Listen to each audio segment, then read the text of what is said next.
These are fun, off-the-cuff discussions on movies and streaming series, both new and old. Together, we'll attempt to bridge the gap between Hollywood industry insider and the casual viewer. This is Alec. And I'm Ben. And you're listening to the Cinema A to B podcast.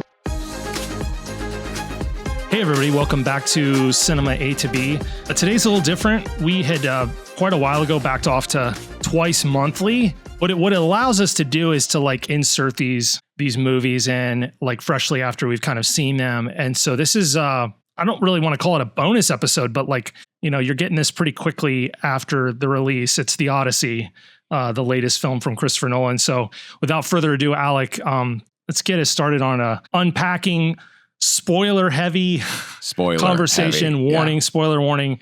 We're gonna play spoiler on this bad boy as we unpack his latest feature film. We're gonna spoil a story that's over 3,000 years old. Yeah, so, right. You know? Yeah. I liked it a lot. So I know a lot of people I've talked to, friends of mine, have walked out giving this 10 out of 10, called it a masterpiece, those kind of things. I didn't. I really, really enjoyed it. But this is not. I don't think this is ever going to be my favorite Nolan film at all. It's middle of the pack. I don't think it's a great film for Nolan. It's like, you know, one of his middlings, you know, like, again, it's not bad. His films are great, always great. But when compared to his other films, that's where I like, there's a lot of stuff that I like about it. And I'm saying this after a one watch, right? So I've pretty much watched everything else at least 2 times, if not more. So I feel like it definitely does. There's a lot that he gets right. I mean, we're talking, this is minuscule reasons why it's not, you know, why it's lower. But I'm going to talk about my movie going experience, because this was fantastic. So I got to see it in 70 millimeter film. So not IMAX, just 70 millimeter. So like kind of what we talked about and stuff like that. So it was, the aspect ratio was 220:1. And I got to tell you, it looked fantastic. You could almost think it was digital. Like it was in such good shape, the film. But there was a little bit of like film grain to it, which was lovely. And there was a little bit of the pops, you know, like just a little bit of that, you know, the old like little black spots that would kind of appear randomly or whatever, which just kind of made the whole movie feel like great as well. Like I really enjoyed it. Plus there was something when I was watching it that it felt warmer. Like it felt like not as cold. Like, I don't know, like there was something to it. It kind of almost felt like people talk about vinyl sounds warmer or has a richer sound. That's what I kind of got. I got that same thing, but in a visual aspect for it, where colors looked better. Even the darks looked better. Even though it's not as crisp as digital, there's just something with it that it felt almost more lifelike, looking at it through the cellulose. And it just kind of made me go, man, I want to see more movies in film. I miss this. As much as I know it's difficult, it adds so much more expense than just pressing play on some, you know, hard drive that you get in the mail. Like, I don't know, I walked away going, that was a really fun experience. And I had a coworker who he went to opening night at our local Regal IMAX, which was, 190:1. And he was like, saw this, and he was like blown away. He was like, this looks so good. He's like, I was really happy with it. He's like, you're not really losing much of anything in the different aspect ratios between 190 and 220. Like it's so minuscule. He's like, I didn't notice a difference. I didn't feel like I was losing any bit of what I saw at the IMAX. Now he's also going to go see it in 143 at Udvar Hazy Air and Space. Right. Yeah. And so I'm jealous about that, because like I think if I'm going to see it again in the theater, that's the one I really want to do. Like I don't think I have any desire to see it in Limax at all, because I feel like I just watched that and just a better version. Anyways, so it was great. So it was fantastic. So, and it was a really good crowd. Like at first, some people were talking like during the previews and stuff, I was getting nervous, but then once the movie started, like not a word, we were all here to enjoy. I mean, and it was packed. I mean, we had people like in the front 3 rows too in this theater, which was great. So, anyways, I'll stop a little bit before we go on, and I'll let you kind of get your initial thoughts in, and then we can dive into everything. Well, I'm very pleased and excited that your 70 millimeter non-IMAX presentation was like everything that I thought it would be. When you were kind of discussing like, hey, what format maybe should you go see this in? As far as I remember, Nolan himself considers the traditional 70 millimeter print version of this film like the second best way to watch it behind IMAX 70 millimeter film. And then probably third place would be the dual laser. They call IMAX, it Grand Theater IMAX. And now I saw it in 1901 digital IMAX, but it's not the old Xenon. A shout out to my Regal Warren West in Wichita is 1901 single laser. It's a Cola laser. They upgraded that bad boy about 6 years ago, and they redid the screen. And I'm telling you, it's tremendous. And here's why. My screen in Wichita is 58 feet tall and 86 feet wide. Holy cow. It was built, I think, by Bill Warren with the intention that at some point, because they built it in 2010, and I think his dream was to get a 1570 film projector in that theater, and it just never happened. The original install was dual Xenon, and it was that way up till about 6 years ago. And I've seen a ton of Nolan films and IMAX films in there, and it just gets better because now with the Cola laser, it's tremendous. So the film looked and sounded fantastic. The performances in this are tremendous, top to bottom. I wrestled with this film. I saw it Sunday. Today's Wednesday. I hate to say this. I don't really like this movie. Oh, wow. Okay. This is not Homer's Odyssey. This is not Homer's Odysseus. The reinterpretation is something else entirely. And I think you either really like what he's done with it, or I think you're kind of hemming and hawing. And that's frankly where I am. I don't think it's a bad movie. I think it has really good aspects to it. I'm glad I watched it. I don't think I ever want to watch it again. Oh, wow. Okay. And all right. So I was the creative choices made completely took me out of an immersion in the, I understand it's myth, but I want to be transported to thousands of years ago. And there's nothing he does narratively that kept me there. The reinterpretation is all 2026. And for me, that doesn't work. Okay. Right. Odysseus is a PTSD-ridden, regrets building the horse. And that for me just was like, okay. That's not even in the translation that he based it off of, which is, I think it's Emily Wilson's 2017 translation, which introduces all sorts of like some modern feminist kind of patriarchal stuff in it, which is fine. But he took it to a whole nother place entirely. And I've wrestled with it for, 4 days now. It just didn't work. Like, for me, it just didn't work. That's not Odysseus. The Odysseus I know is cocky. He's wily. And the entire journey is one of being humbled for that kind of cocky attitude that he has. That's not Matt Damon's Odysseus. Matt Damon's Odysseus is regret-filled and sad, and I don't know.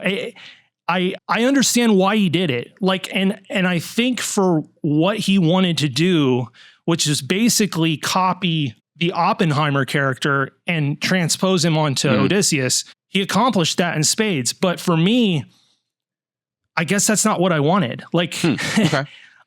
That's just not what I wanted out of the character. I wanted to see Damon play a kind of funny, like cocky. He's played that before. Oh yeah. And you times. get some of Odysseus's intellect on trickery.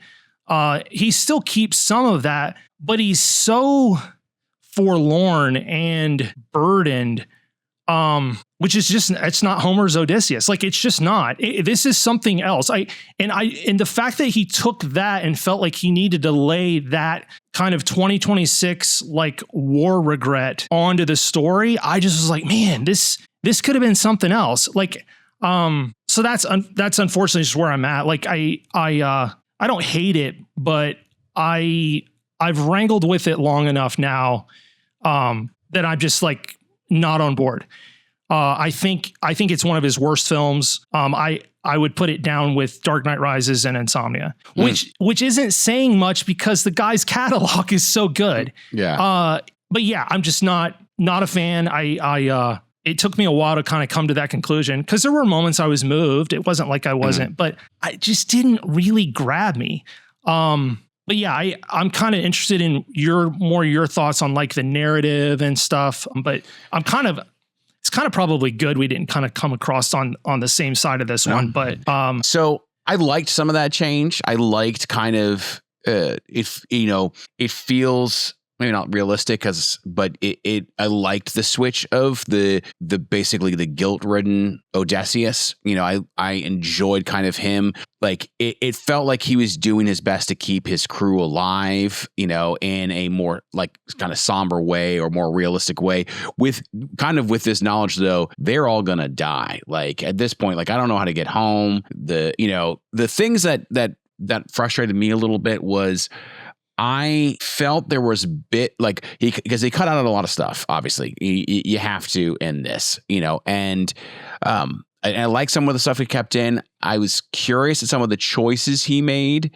especially with some of the acting, or not the acting, some of the actors or whatever. Like not so much that I think the performances are really fantastic. I think it's more of there's so many huge, big name actors in this that when they pop on screen, it's almost distracting in a lot of ways. Like especially like Charlize Theron's Calypso. Yeah. Where I was like, one, that whole like that was highly changed from the poem as well. But that one was the most that did not resonate with me. Like I felt like I understand why we need to be here, but I'm also like, this doesn't work. Like that was one of the bits I didn't really like. I liked the change kind of Sinan of Elliot Page's character going from, because in the poem he's basically a liar. Like literally his name is like as a liar. And I liked that change of him kind of being deluded by Odysseus to kind of help tell the story of what it is. I felt like we were moving too fast, but then going too slow at the same time in a lot of ways in a lot of these beats. That's the thing. Like there's so much ground to cover. We cut so much time, but you have to, like when they were with Circe, like they're like in the poem, they're with Circe for like a year. Yes. Like they're there. Yeah. Like all of these things, like they are taking this time, but we're moving right along. It's basically like I saw a joke of someone who was basically, it's basically like Johnny Depp. Half the movie it's like Johnny Depp running back to the ship. Like that's all they're doing. Like they just go on an island and then they just have to run back to the ship really quick, and the joke is also like as you get further and further away, they get better at running back on the boat because at first there's no ramp, there's no rope, nothing. They just kind of have to jump into it, and then they have a rope, and then they have ramps, and it's just like, oh, we're getting better at fleeing and running away. Maybe it would help us if we ran away more. But so that's kind of one of the things that I was kind of talking about. Like it felt interesting. We spend a lot of time doing this stuff, but then also we don't spend a lot of time at any of these locations. And obviously it's 3.5 hours. You got to add in a whole lot of stuff. But I feel like there's parts we could cut down so we can explore a little bit more. In these areas, I think some of the ending stuff, like I really enjoyed when he goes to town killing all the suitors and such. But I do feel like after a little bit, I was like, okay, we can. This probably could have been cut down by a third, and we would have gotten the exact same point across, right? I did not feel like that was necessary. I will say one of my favorite standouts for acting is Himesh Patel. So who was his right-hand man on the boat or whatever. My goodness. Like I've seen him in a couple other things. He toe to toe with Damon. Like I was super happy with his performance. Thought he was fantastic casting to be that, because he just gets that both anger and incredulousness to Odysseus so well, but yet still kind of like you're you're my leader, well, you're my king or whatever kind of a deal. But kind of going back, and I'll let you talk a little bit. But going back, like there are parts that we talk about Agamemnon killing his daughter, right, for good wins, right? But the poem also talks about the fact that Odysseus tries to get out of fighting by pretending to be mad. And Agamemnon says, okay, let's test this. Let's throw his son in front of basically he ties an ox and a donkey on a plow to pull a plow or whatever, which because their gaits are different or whatever was like only mad people do this. And he was salting his fields. They were like, put his son down in front of the plow and if he runs over him, he's fine. And of course, Odysseus is, faking. And so he saves his son, but then has to go to war and loses 20 years, And so I think having some type of aspect of that would have helped his character as well, of just seeing the dichotomy between Agamemnon was willing to sacrifice his kid just for good wins, to be a brutal person, where Odysseus was willing to save his son while he would be brutalized basically for 2 decades, and like, go ahead. Sorry. Well, you're kind of making my point, which is that the story, based on even recent translations and interpretations, for me, is a good enough story to still tell faithfully in 2026. I don't need to see it through a lens of modernism. I think the longing for home and the regret that his men died in battle, which he does regret in the poem, and the desire to see his wife again, but being seduced by 2 women because he sleeps with Circe in the original as well. I think these things are a good enough explanation for why he was gone and why his journey took that long. I didn't need the additional lens and it got kind of preachy. And frankly, when characters are saying, is this the end of the age of bronze? I'm rolling my eyes. That's just bad on the nose dialogue. And frankly, I expect better from the guy based on his back catalog to not put lines like that in. I was ready to walk out of the theater with the whole 2-minute exchange on the ship when they're going into exile, where he's explaining to her that they'll sing songs to remember this stuff. And I'm like, okay, what? Yeah, What? Yeah. What is this? Like, this runs against, and sometimes Nolan gets a little too on the nose at points in his movies via dialogue of explaining things what's going there. I remember stuff in Interstellar that's like a little too on the nose. But yeah, this one just didn't land. Okay. But I wouldn't tell people to not see it. In fact, in the exchanges I've had with coworkers and stuff, they've asked me kind of, what'd you think? I was like, I'm still kind of wrestling this with this one. Go watch it. I told Gwen, I said, go watch it. Like I had to sneak out because we weren't able to get a sitter, because I'm not going to take little Laura to see this. No. And after watching, I was like, yeah, that's probably a good thing I didn't. I wasn't that parent dragging my 9-year-old to see the Odyssey. But no, I'm kind of, so I'm done banging on it. I want to talk about the good. I thought the Cyclops sequence was exceeding well done. Well, and the fact that the Cyclops was animatronic, like in that cave. Some of it was, much of it was an actor, but they intercut the two brilliantly. There was really only one time where I could tell he was eating a doll. But how else are you gonna but honestly, I wasn't thinking about that when I was watching it. I was like, this. I was thinking how horrible it would be to have my head bitten off by a giant 60-foot Cyclops. I did think having the eye sideways was a choice. It was. I was not really excited about, but I was like, this is weird. But I mean, sure. I mean, it doesn't say, it just says literally the poem just says he has one eye. It doesn't say anything else about it. So we just all think of it as this one thing. I mean, so it could literally be he had 2 eyes and one was plucked out or something, I think. But anyways, doesn't matter. That sequence was really, really good. Most of the interactions with craziness were pretty fun. I mean, I don't know if I had a favorite. Maybe the Cyclops. But of course, you don't get the kind of funny exchange where the Cyclops asks who he is, and he says nobody.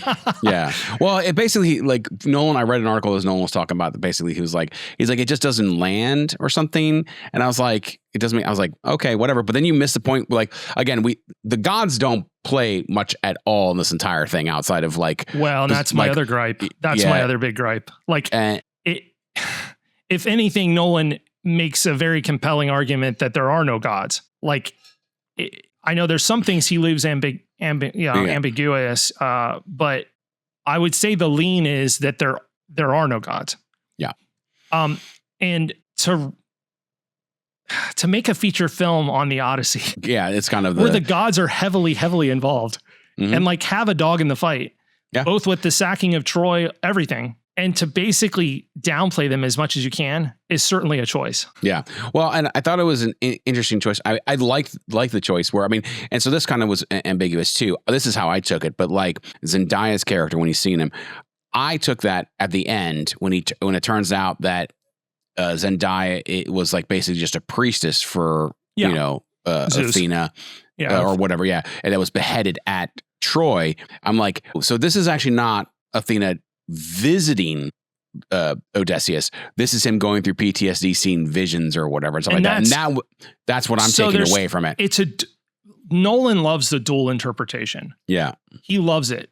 And that's the best one in this movie. Is Athena just affecting him deeply by taking on the form of the priestess that was beheaded at Troy? Mm-hmm. Or is it just a PTSD waking vision? Well, and they also make the whole Zeus's law thing about the fact that like a god could be among you or whatever, and which is kind of taken out of context a little bit because they had it really is Xenia, but it affects both hosts and guests. Like there's basically, it's kind of like two rules or whatever. So just one of how things, it's basically how as a host you should welcome and all this stuff. But there's also like rules for kind of guests as well in the home, which all those suitors were definitely not following.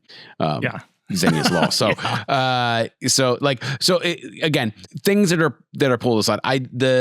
But going back to like some of the monsters and stuff like that, I agree. All that stuff was fantastic. Cersei, like turning them into pigs. Whole scene was freaky and done in camera. Was like pretty much. There's very little CGI in this film, and there's none in the Cersei sequence. No, it's all like I forget exactly what it was, but some animatronics, some molding clay, that kind of stuff. She was able to actually get in there and mold. Yeah, and then all he did for the back part was reverse the footage. Mm-hmm. Yeah, to put it. It's great. It's great. And so I didn't hate this movie. Like I need to kind of caveat that. Like I had a good time with it. It's just there were enough really critical like narrative choices made that I just didn't resonate with, that I can't come away with it going, this is in my top ranking of Nolan pictures. I'm just like, Well, and also I can tell you, like, so this movie has sat with me because I've thought about a lot of the themes, and that doesn't really happen too much. I've thought a lot of the themes that Nolan was trying to get across, some subtle, some not as subtle. But I can tell you, when the movie was over, I didn't have that state of like euphoria or awe that I had like when the credits to Oppenheimer rolled, like when he said his lines. I literally, the moment, Killian basically says, "I think we did," and then it goes to credits. I went, "This is a masterpiece!" Like absolutely, hands down, this is a masterpiece. With Bart, like I was like, this is Nolan's grand piece, and I still think that to this day. I absolutely adore Oppenheimer, like so much. I think it's amazing. So like I wanted that from this, and I didn't have it. Again, I was like, it was 3.5 hours. Like I'm sitting there with Laura and two friends, and we're all 2:52, so it's not quite. So it's 3 hours. But like we're all like, we got to be careful because like where we take our bathroom breaks. None of us left the theater. Oh, that's good. Right. Yeah. Like we sat through the entire thing. Even Laura was surprised or whatever. But it was like, so like it enthralled us enough to keep us there. So when I say the pacing was off or things of that sort, it can't be that off because I was in the movie. But like there were moments where I was like, okay, why are we choosing this over this? And so there was definitely some things. But yeah, it's such a dark kind of depressing film as well. Mm-hmm. Which I mean, so is many things that he does. He doesn't really have a happy movie out of anything, in my opinion. So it's not like this is that different. I don't know what it was that just didn't grab me as much to make to make me just go, this is absolutely a masterpiece. Like so many other people did. Like so many people were like, this is great. And I like the sword and sandal, genre. I was happy. I really like Roman and Greek era, like that for me, kind of, that's my history era, are really like, and I know these are the more Mycenaean Greeks, obviously, than the classical Greeks. But I like that. I kind of enjoy that aspect of it. I don't know. I just felt, not missing is not the right word, but there, again, just choices that were made that I was like, didn't land. And the different from kind of what you're saying, again, that didn't bother me so much. I guess obviously there are aspects were, because I'm talking about the what he took away from the poem, but I don't know. It was just interesting. But yeah, I mean, I don't want to criticize too much, because he did make a very defined, like, different choice on how to reassess this for a 2026 audience. And those are the choices he made, and they're bold choices. So like, I applaud that. Like he certainly didn't narratively play this safe. No. Safe is what I would have wanted, right? Like I want a faithful recreation, big budget, IMAX, 3 hour, pretty much on the nose, cocky Odysseus, humbled to the very end.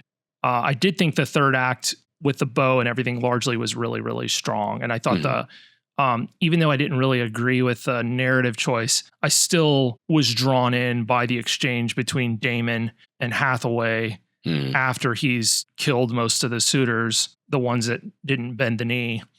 But beyond that, after that point, I was kind of starting to check out. I found it really interesting. And you might disagree with this. I might be totally out of in left field with this, but Odysseus's conscience and regret and remorse has a very Judeo-Christian feel to it that, to me, runs contrary to the ancients. That just didn't really think that way. There was honor.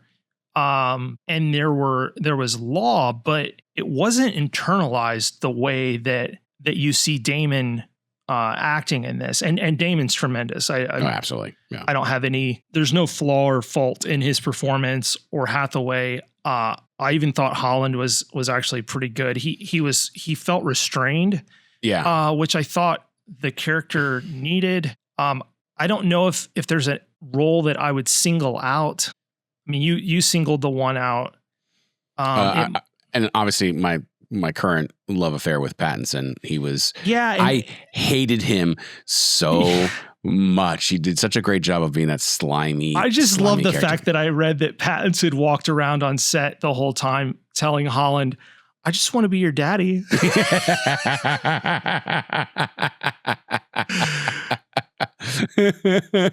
got a kick out of that. Yeah. Apparently they have a pretty good working relationship. They've done 3 movies now together. And he's tormenting them in every single one of them. Yeah. Just being. Was it you who told me that Pattinson's just building a career now, tormenting Holland and Chalamet? Oh, and Chalamet. Yeah. That he just wants to be in characters where he can just make fun of them or give them grief. Yeah. So I think Anne Hathaway's probably. Oh, she's fantastic. That's probably who I'd give it to. If I had to award a top performance in this, I think she's just made it look effortless and made it really, frankly, to a point where I forgot I was watching Anne Hathaway. Yeah. And I really like the fact that they made her strong from the beginning kind of situation. Like when Odysseus basically goes off and he's just like, hey, if I don't come back, I'm going to, you should remarry or whatever. And she's basically like, I'm not going to listen to the orders of a dead man or something.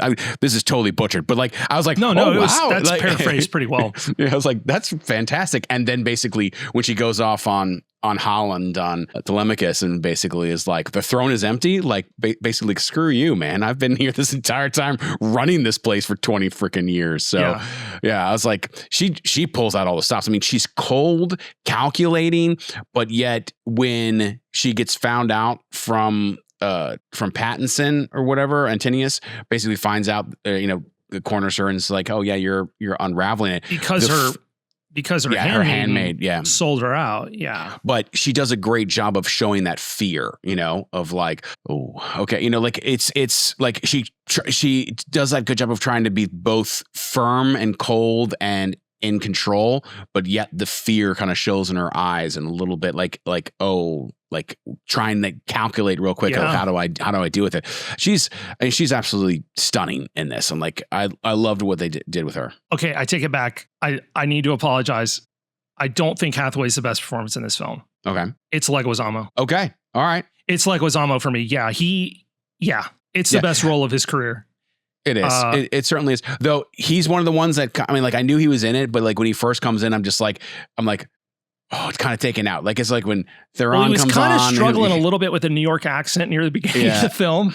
And then it largely went away. So, and also I've seen online, like everyone like is talking about like how great he was and like such a good character. And I go, man, the first time we meet him, he's throwing puppies off a cliff. Like, what the heck? Like, I felt like Laura was going to walk out. Like when that was happening, she was like, oh, she was gasping every time he tossed like two puppies over. And she was like, I'm like, I thought she was going to go murder someone. Well, and the puppy thing makes me wonder if a lot of Nolan's creative choices surrounding Odysseus isn't because he felt like the original narrative wasn't enough for a modern audience to like align with him. Okay. Like couldn't connect with the cocky Odysseus. Cocky Odysseus who gets his guys killed at every turn. Yeah. I will acknowledge Nolan's take on him does generate more empathy. Mm-hmm. than the Odysseus of Homer's epic, who is just brazen and arrogant. And so maybe he felt like that's not what a modern audience is going to actually connect with. I need my audience to connect with Odysseus as a character. Yeah. I don't know if I agree necessarily, but that feels maybe more like a better reasoning behind crafting him the way he does. Well, and he does feel a little bit more, a human or like a modern human, I guess, at this point, but I think the cockiness, defying the gods, and then being humbled for 2 decades and longing for home the whole time, I still think that plays today. I can see that. That's where I kind of maybe take issue, but obviously it's done exceedingly well. Yeah. And it seems to be resonating with most audiences. I think I'm in the minority on this, which is fine. Even me with liking it a lot, but not thinking it's the best thing ever. It seeming like I may be also off that. I have, like I said, I have several friends who are like, what? You're absolutely crazy. They're like, Oppenheimer is not nearly as good as this. And I was like, oh no, I think Oppenheimer is a much better film. I was like, I would still take like Prestige, and I think I've come to the conclusion I think Prestige is the best thing he's ever done. It's not my favorite, but I think it's his best. Wow. I think it's his best work. And he's been talking about it lately. Like he shifted off the Odyssey real quick to the fact that because they shot Prestige in anamorphic 35, they're doing a 70 millimeter blow up of it next year for the 20th anniversary. Ooh, yeah. I'll go see that. I'll go do that. That'd be fantastic. Yeah, he was like, and he gave mad props to his old cinematographer, Wally Pfister. He's like, I watched back a 35 millimeter print of it recently, and Wally did such a good job on that movie. He's like, it looks so good. But he's like, we shot anamorphic, which is going to make it easier to do the blow up. So yeah, I look forward to doing that. Yeah, and we need to discuss that movie. We do. Because it's been a hot minute since I've actually watched it. Been a while. But Laura also kind of felt the same way. Like she actually liked it less than me. She's probably, around your aspect of it. Like she was like, I appreciate this, but she already told me, she's like, I don't ever need to see this movie again. That's kind of where I'm at now. I hate saying that, but that's where it's going to fall. Yeah. For me, it's like, either I'll see it at home or I want to go see the full IMAX 1.43 to 1 ratio with that. So going off of that stuff, what I will talk about is the question is this going to be the closest we get to a horror film from Nolan? Or I don't think so. You think that he may delve into that realm? Because I think he might go full horror. Between Circe, just Circe and the Cyclops, those are both fantastic. Like eerie. But even just the whole scene on the beach with the Langstroms or something like that, whatever the tall, like the giant armored guys are, like that's a freaky scene by itself too, is like the trees moving and capturing them and them. So did you read why the trees move? No, I did not read why the trees move. So do you remember seeing the setup from Lord of the Rings, Fellowship of the Ring, when Gandalf and Gandalf and Bilbo are in Bilbo's house and they're eating, they're dining together. And it was shot on, you had Ian McKellen really close to the camera and you had Bilbo really far away. And it was like on a platform. That's how they shot the fighting sequences with I forget, it begins with an L. I apologize for not. So they had these giant rotating platforms in the woods. Laestrygonian. Yeah. So that's how they shot. They had these giant rotating platforms in the woods. And on those platforms, they had performers in the armor that were probably between 6'8" and 7 feet tall. And then they had actors dressed up as Odysseus and his men that were 5 feet tall. Yeah. That's all on camera. This is yeah, it's all plus the forced perspective of the platform. And the tree seems to be part of the setup. And so it gave this weird aesthetic with the way the tree. I liked it. I was like, that whole sequence was really well done. Yeah. It's definitely not as horror-y as the Cyclops or Cersei. It's just impressive. It's impressive. And it gave me a lot of stress. And like, I was like, oh my goodness, this is kind of scary, and especially just to see like them hacking at the people in the boats, like just freaky. They took the 2 boats down. Yeah, they did. Yeah. But I do have to say, go ahead. No, go. Had you read the fun fact about Damon's double for that scene? Oh, was a female stunt double who was like 5'2". She had like the best arms that he's ever seen. Yeah. I loved it. I was like, that's great. That's great. So I also really loved the siren sequence. Yeah.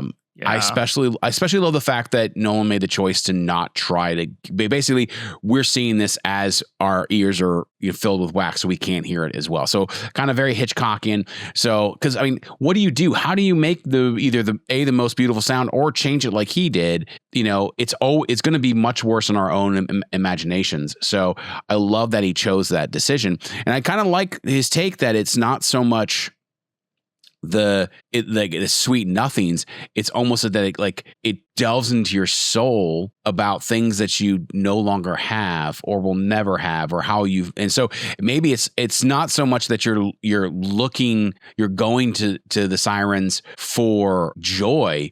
You're going to the sirens for sweet release from this pain that you're dealing with. I thought it was an interesting take on that. So, because obviously I've always thought of it as sirens that, it's so much joy or happiness that you're just led to it. And this is just like, all of my pain, all of my regret is so heavy that I just want to end it all kind of a deal, And so I found that to be an interesting choice, but his entire sequence there, Damon just destroys it, kills it. So even to this day, I think so highly of him as an actor for him to do a performance like that, where I'm just absolutely still blown away going, wow, you still have tricks in your repertoire that you haven't showed yet. Like this is great. So yeah, my goodness. I found the score to be really interesting as well. It was quite the restriction that Nolan placed on Göransson. Yeah. No orchestral. So he's using a lot of drum, and then he's using instruments that were close-ish to the time period. And given that restriction, the score was better than I thought it was going to be going in, because I read how restricted he was going to be and how minimalist it was going to have to be. And it's interesting because the score that plays during the siren sequence, there's a variation, is the same thing that plays when he interacts with Penelope. Back to the regret. Right. Yeah. So there's some nice motifs. The one thing I can say, so like obviously Laura and I listen to a lot of film scores outside of their films, and I put it on when I'm working, when I'm reading, I love film scores. So I've listened to this a couple times now, and I think it is a fantastic score for the movie, but not a good one to listen to. Like I've listened to a couple times, I'm like, this, oh my goodness. Yeah. So what I took away from it is, unlike Oppenheimer or Inception, Interstellar, any of these we know with the different scores, I never thought about the music in the movie. Like if you had told me that it didn't have any music, I could have believed you, because there's nothing in here, like no real thing that pulled me into noticing the music, which is maybe what he was going for. However, looking back, it gave me this otherworldly kind of magical, mythical feel because of the instruments that he had, that I think is why it was such a part of the location. It was so much a part of the atmosphere that it stopped being just music and just being, this is, if you walked on this island, this is just kind of the sounds you would hear. And so it almost kind of became part of the background. And I'm getting a lot of this when I'm actually re-listening to it, where I'm going, oh wow, this just feels eerie, or this just feels, this, and so I think it's done really well. Like it's a fantastic score for the movie. It's not a fantastic score to listen to. Even the bow scene and the battle with basically the slaughter of the suitors. That's a much more not upbeat, but has some more orchestral feel to it. But it's still nothing like anything from when in Interstellar, when they're on the planet with the mountain waves, or trying to redock. Like I'm not getting that kind of experience out of listening to it. So it's a bold choice, much like a lot of this film. I think it works again as part of the film. Like it really works. He was doing this for just this film, nothing else. And so I think Göransson did a good job of delivering. Agreed. With those restrictions. But but am I going to listen to this or buy this album? No, it's not that kind. Yeah, it's definitely not that kind of music. It's not gonna. I've pretty much most of all the other Nolan film soundtracks. I even have Tenet, and that one's closer to the feel of this than this. But then I'm like, no, thanks. But my goodness. So I don't know. Now, could you see the focus issues when you were watching in your 70 millimeter film print? No. What focus issues? Well, I must have totally missed IMAX this. is notoriously difficult to shoot on and hold focus. Oh, and gotcha. A lot of the shots are so tight. It's especially noticeable. There's some scenes where Anne Hathaway is acting opposite either Tom Holland or Pattinson, where she's kind of coming in and out of focus because she's moving. And the focus puller's one of the best in the world. And he's doing his darndest to kind of keep it sharp. But at first it kind of bugged me but there's like an organic feel to it, or it actually feels fine. Where I do think this is interesting is I didn't get as many wide epic shots in this movie as I was expecting. Mm-hmm. The camera is decidedly in tighter for 95% of it. There were only a couple shots that I went, oh wow, that's really interesting compositionally. Probably my favorite shot in the film is from further back. You can see Odysseus's handful of men that decide to go up to Circe's residence, moving up the mount, like the hillside, and it's shot from wider, and it's kind of breathtaking. You can see the water at the bottom, but people are kind of complaining because there's a beautiful shot that made the trailers from on the beach when the Trojans are pulling the horse from way down on the beach with a guy on horseback in the foreground, and it's used in all the marketing, and it's in the trailer. It's not in the movie. And I think Nolan was actually asked about this, and he said his editor was just ruthless. And like, if he told her, if it doesn't serve the story, it goes. And he said there were a ton of shots that he really liked that aren't in the cut. And I was like, I don't know, man, you're shooting IMAX, and eventually this thing's formatted at like 185 and 220, and I don't get these shots. I don't know how I feel about that. And I found the whole film to be shot like much tighter than than I was anticipating, especially compared to his back catalog, especially compared to like Interstellar or The Dark Knight or something like that, where you get more vistas and sprawling. It felt almost claustrophobic. Yeah. Here's the other thought. So obviously I didn't see it in IMAX, though I saw it pretty close to IMAX version of it. And while it looks great, I'm also like, it didn't impact me as much as the changing aspect ratios, like in The Dark Knight, like all the others. I like the Switch. I've realized I like the Switch. I get a kick out of it. I really do. It changed. It kind of almost changes the feel of some of the scenes. Like I remember, The Dark Knight, where you start off with the window blowing out, or the truck scene, or in Interstellar, where like any of the big moments of like they're out in space or whatever, and it goes to this grand, it just kind of gives those scenes a grander feel than the normal stuff. But when it's all the same, I think you lose a little bit of that. I think you do too. It's less special. Yeah, exactly. It is the whole theory of scarcity. Yeah. So at play. And yeah, I came to that conclusion. I wondered, will he remain insistent on shooting 100% of his films in IMAX, or is he even going to realize this stuff has a time and a place scenically, but everything else I can shoot, in maybe Panavision or something cool. Especially since he's getting a lot of, I don't know if he's getting a lot of kickback. There is a lot of kickback online about people complaining about there's only 25 places in the US that you can see it the way that he wants you to see it. Well, the number is actually more. Because, they're just talking about film places. Yes. Because there's also the dual laser that can do that. And there's no count. There is no official count on dual laser locations. There's not. I researched it. I was like, how many GT locations are there? And no one knows. Yeah. No one knows. So, 41 film locations worldwide. Yeah. So everyone's like, he did all this work and no one's going to be like, most of the populace is not going to be able to see this film the way he wants you to film. I've been on Reddit boards. The Nolan Reddit board right now there's a few people very vocal whining about this that want a 1431 pillar box in their regular theater. And the pushback's kind of twofold. One is there's some evidence to suggest that if you've shot in IMAX for 1431, that contractually only IMAX approved theaters can display that format. And I think that's probably true. But the other thing I would push back on is Nolan is not tied to the 1431 aspect ratio like people think he is. The reason he picks it is because of immersion. It is the most immersive format.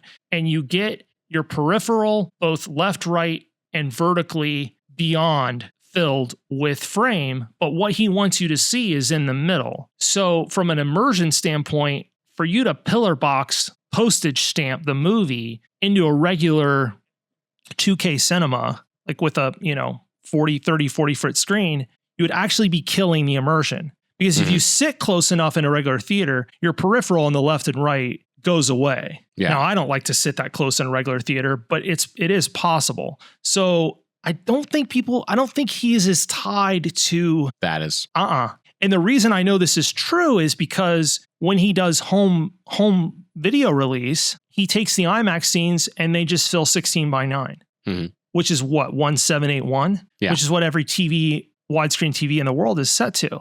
So he's more interested in filling the frame of whatever the venue it is, rather than being married to 1431. Yeah. And I think that's where people need to get over, like, hey, I think what you want is actually antithetical to what Nolan is intending. He understands that only 41 theaters run this as he shot it, but he seems perfectly content to merely fill the frame everywhere else, whether it's Dolby Cinema or like the 70 millimeter presentation that you saw, which was by all accounts fantastic. It was lovely. It was or great. The 190. Yeah, my 190 looked tremendous. And it was shrieking sound, but it was loud, but it wasn't like hurting my ears loud. It was weird. I don't know how he got away with it, because it was loud. But especially the scream of the Cyclops. My goodness, that thing was just like otherworldly. Unnerving.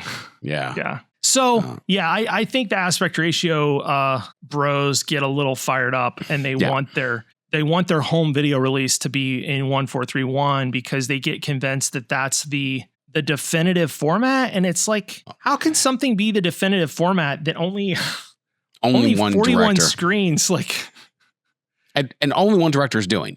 Like, it's not like because there's this whole big thing of like, we went away from 4:3 TVs to 16:9, and that was such a dumb move. Why did we do it? I'm like, buddy, like, but no, you're missing the point. The majority of films are in 2:3:9 or 1:7:8. So like, what they're failing to realize is that if you're in a legit 14:3:1 like AMC City Walk that we used to go see movies at, that screen is so big because it's real close to the Warren. What I have, like, it's somewhere around 58 feet tall by, like, I don't know, 82 or 84 feet wide. It's real close. You can't see the left and the right, and you can't see the top and the bottom. I would argue that your peripheral active field of vision is pretty close to 185 or 220. Like, what you can actually pay attention to in the screen, it's just you can't see the edges. And so you feel more immersed. And that's what he's after. He's after the most immersive theatrical experience he can get. So yeah, they get all in a huff, and I like pushing back on them sometimes. Like, no, dude. no, like I'm totally okay not having, going back to 4:3 TVs. But I've read about people wanting to build 4:3 like aspect ratio projection systems in their houses and trying to somehow find, I don't know where you would find like a 14:3:1 digital copy of like Oppenheimer or something. Yeah, it's like, I don't think you can get those. Like, no. So yeah, it's all dumb. I mean, again, the only reason I want to see 143 is just because I can drive up and see a dual laser. I think you if I can get it. So that's a dual laser setup. That's not 1570. No, it's a dual laser. Yeah. Okay. So it's not, I don't have a film one close. Right. Though I did have a friend who he drove 3 hours one way to go see it. And so it was a 6:45 a.m. showing. So they left their house at like, I think 3, like he got up at like 1 a.m., left their house at like 2:30, 3 o'clock, drove 3 hours, went to a saw this movie for 3 hours, and then drove home. And I'm like, you are crazy. That's I don't commitment. even think I would do that. And I really want to, but it was the 70 millimeter film that he saw at IMAX. And I'm jealous, but I'm also like, yeah, there's no way. I'm like, I would have made a weekend out of it. Like, I would have driven 3 hours on whatever. And I could have gone to the 6:45 a.m. showing, but like, I'm not driving that morning, then watching and then driving home like that. I'm like, you crazy, sir. Like, good for you, but you crazy. So, well, you saw it in a fidelity that is not far removed from 70 millimeter IMAX. I feel lucky that I had access to that and just stumbled across it. Wait, did you tell me about it, or did I just happen to stumble across it? I pulled it because they did such a good job on the Odyssey website of showing you what was available near you and what format it was likely to be in. Although they were not able to tell the difference between the dual xenon and the single laser setups for the 190 locations. Gotcha. Like, they even don't know what people are running. It's a big mystery. So yeah. Well, so it's funny. So the coworker who saw it Thursday night in IMAX and is going to the dual laser, I think this week or this weekend. I told him about the 70 millimeter. He didn't know about it. And I just happened to be like, yeah, I'm seeing it Sunday. I'm doing this. And so he did that, immediately went and bought tickets. And so, because he was like, well, I got to see it in this, like, and I got to see it, in film. This is fantastic. And so he was the one, he was like, yeah, you didn't miss much of anything.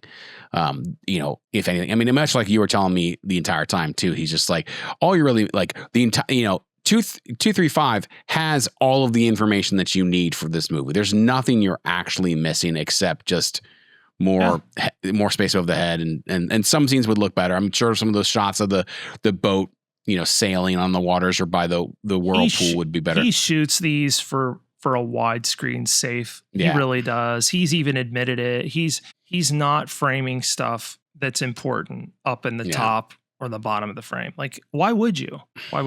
So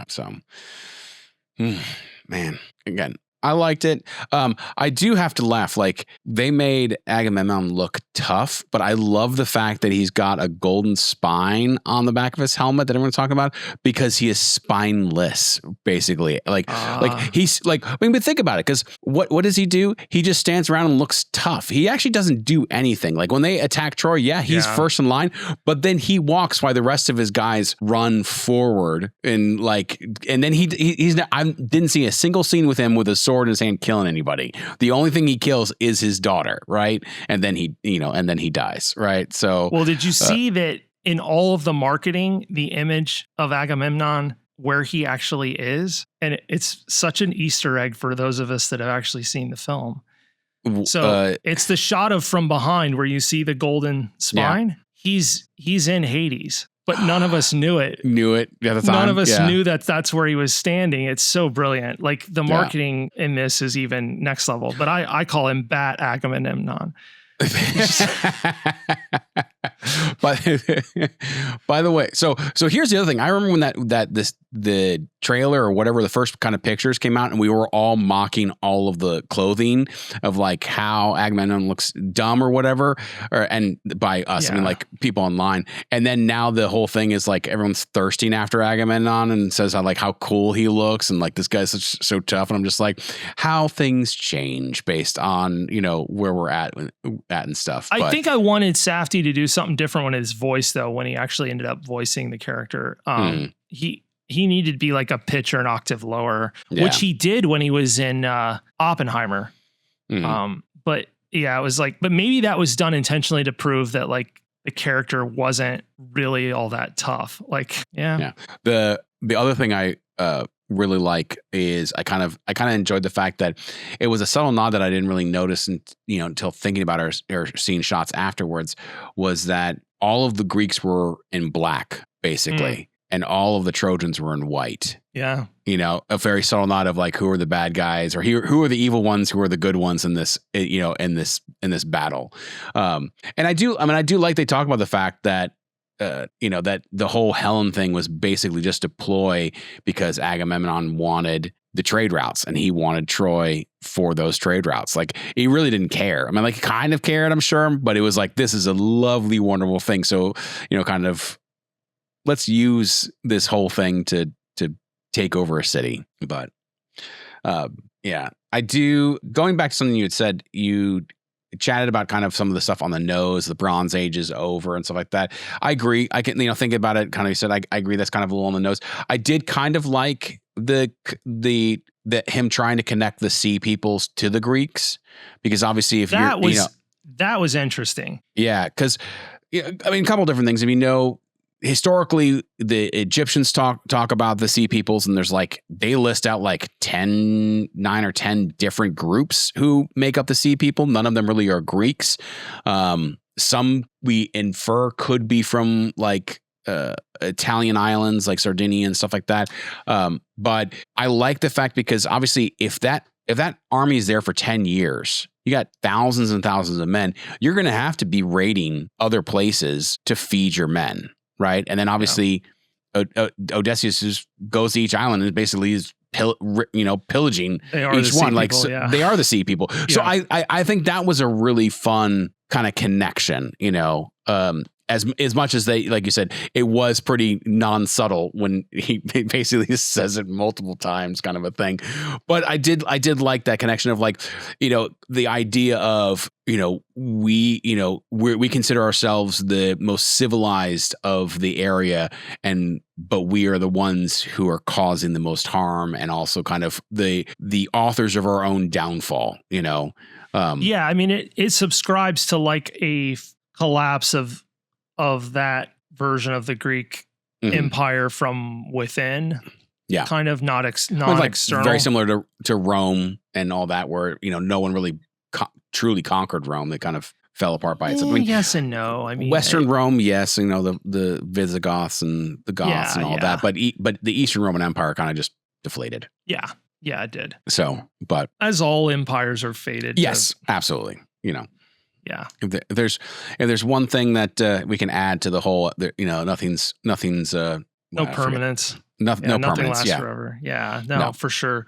The only thing it's sure in life interesting. is He makes some compelling arguments with that stuff, with the sea peoples, with their fear over this thing that they've, within the context of the movie, that they've kind of invented. It's like, no, it's you. It's you. You are the sea people. Like, you are the thing that is coming that is going to destroy everybody, kind of a thing. So I was doing some research and I was listening to this one guy talk about this, the historical nature of it. This is not the movie, but so there was like 9 or 10 from a couple writings from these pharaohs during this time period. And one of the writings has a list of the 9 different sea peoples that they kind of discovered. And one of them is basically like the Philistines. Yep. I was getting ready to mention that. Oh, okay. So I was like, I never thought of that. I was like, this is crazy. That's awesome. So they got booted and then became a sea people. Yeah. Yeah. And the thought process with like some of the, like it was like Sardinia. I don't know if it was Cyprus or whatever, but some of these other named ones, we don't know, like, are they originating from these islands, or is that where they traveled to after doing their stuff and then name the island or the spaces after it? So it's, I mean, obviously there's not much we don't really know, about this, but and the guy also goes on to say the sea peoples are 100% not the only reason. Like, they are one reason in like 10 of why the Bronze Age fails. So, or came to an end and darkness came around until the Iron Age or whatever. But it was interesting. I did like that the swords felt, all the weaponry and all the stuff felt lived in and weren't like gleaming bronze or something like that. It looked like they'd actually been through some stuff or used or dirty and things, and didn't have this shiny nature to them. Right. Yeah. Well, I saw a funny meme that was poking fun at the scene where Pattinson is like, shields, spears, but instead you have to be kind of an insider filmmaking to understand this. But it was him saying flags, lights, sea stands. But it would be flags, lights, sea stands. That's only funny if little inside baseball. But yeah, I got a kick out of it. I was like, that's really good. I was talking with some of my friends or whatever, and they were saying, they were asking like how do you get, kind of lamenting how many famous people are in this, and like I'd much rather have lesser actors of like, why would you say yes to if you're going to be on screen for less than like 3 or 4 minutes? And I'm like, dude, much like we've talked before, if you say no to Nolan, like that's probably your last time you're getting asked. So like if Nolan asks you to play Sinon or Calypso and you're going to be on screen for less than 5 minutes, you still say yes because you want to be in the next film. And Elliot Page got 1.5 million for that screen time. Yeah. Crazy.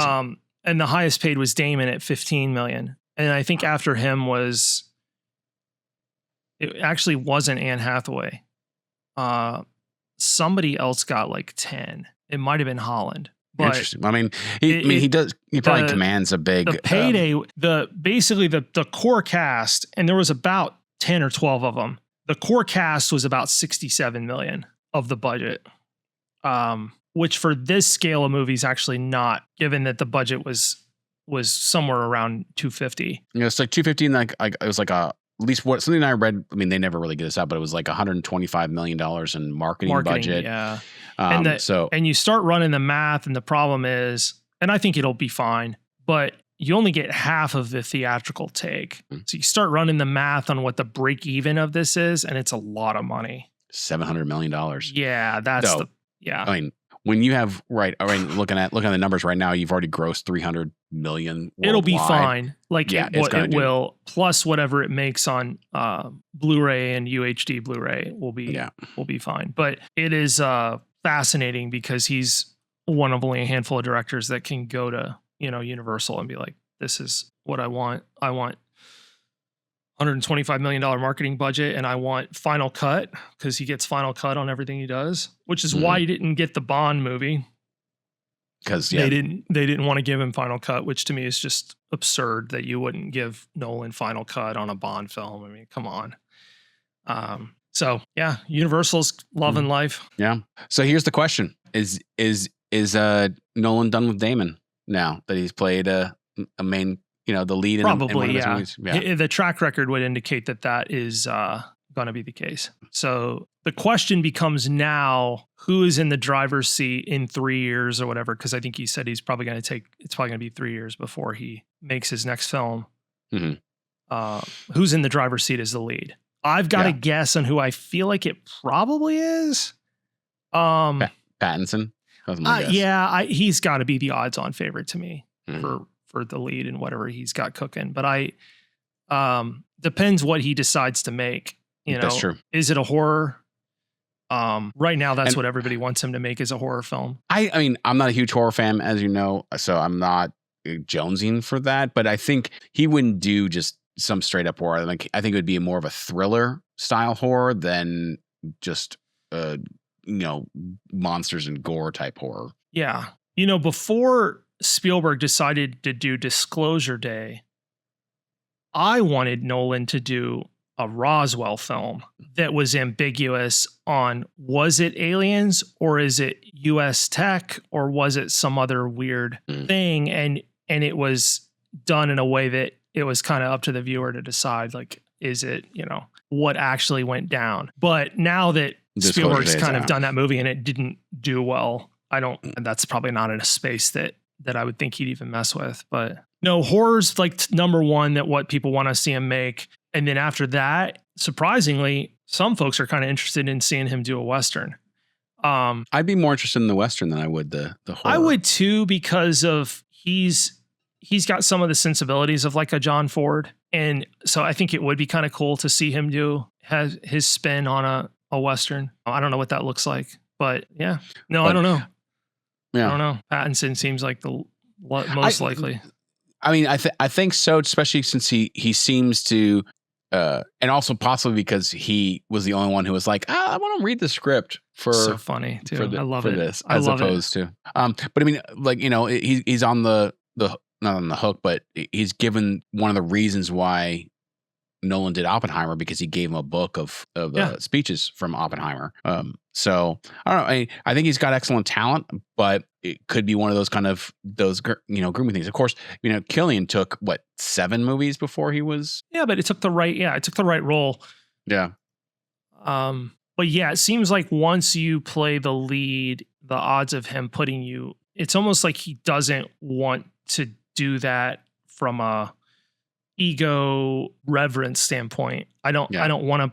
It's fine if I have you as a supporting villain supporting, and then you get the lead. I'm not really interested in backing you down into supporting again. Like, it's almost like that's the culmination of our time together. Is yes, and the only way he's going to work with you again is if he if he writes a script where he feels like you're the right fit now to play the lead again. Mm-hmm. Which he's almost hinted at with Bale recently. Well, I mean, obviously Bale's the exclusion, but that kind of is different because Bale was in Batman and then only in one other. He sandwiched the Prestige and so they had a good working relationship, and I think he felt like he was right for it. But and honestly speaking, everyone says Bale was the lead in the Prestige. I don't say that at all. I agree with you. Jackman is the lead. It's Jackman, yes. Yeah. No, for sure. For sure. So it's Jackman's story and Bale's just in it. So, I mean, now is Bale play a big supporting role in that? Yes, but he's definitely not the lead. So, Batman is really obviously kind of Bale's leading role. So, but because Jackman hasn't been back. Guy Pearce hasn't been back, which is sad because I think it would have been really, I think Guy Pearce would have been fantastic in some of these other roles too. So Pearce was supposed to play Ra's al Ghul. Really? But there was a Warner Brothers executive that said, I don't get Guy Pearce. I'll never hire Guy Pearce. Guy Pearce will never work here. That sucks. Oh, man. Nolan even flew him out for what was supposed to be an audition. And sometime after he landed in England, or if it was, or I don't know if it was vice versa, if he was flying to the US. Either way, sometime after he landed, Nolan got word of basically that, and they just went to dinner and well, now that he's with Universal, maybe he can be but he's played the lead, so but yeah, exactly. It's so, and the same is true of like Carrie-Anne Moss. Like he's raved about Carrie-Anne Moss's performance in Memento, what she brought to the role, but he's not ever cast her again. No. Yeah.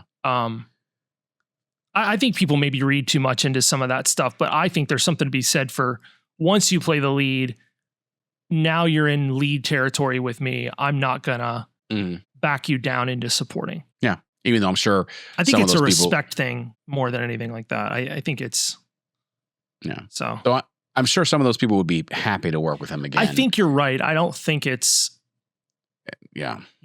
I agree.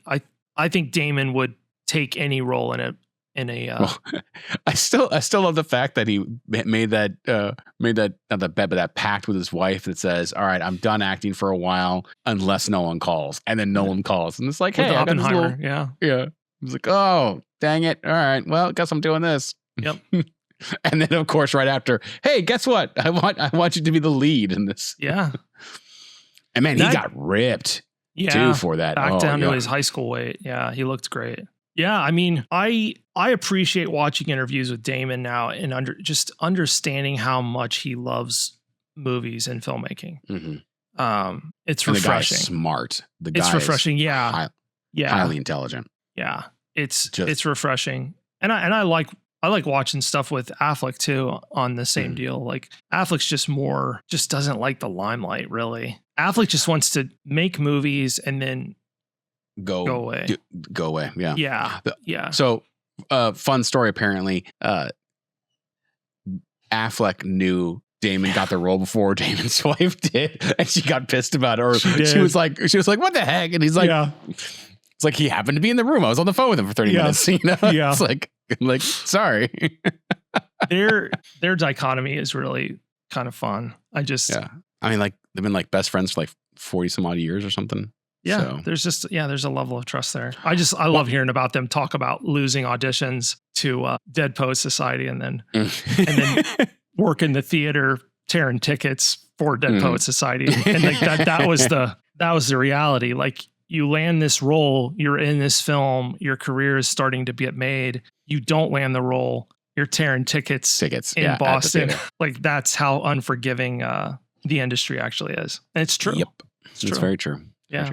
I do like the fact that they've been making movies that are not anything crazy good, but just so they can be in movies together again. And that brings me joy. So they said after that Ridley Scott film, The Duel, they said after that film, they had such a good time making that movie that they basically said, we've got to like manufacture our own projects to start working together again. It's like life is too short. I think it was probably after they turned 50, they realized like, we got to do this now. Clock's ticking. Yeah.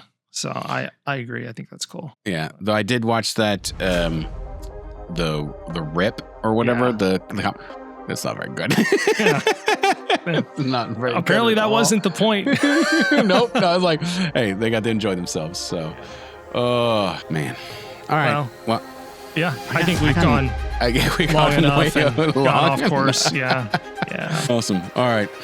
Well, thanks everybody.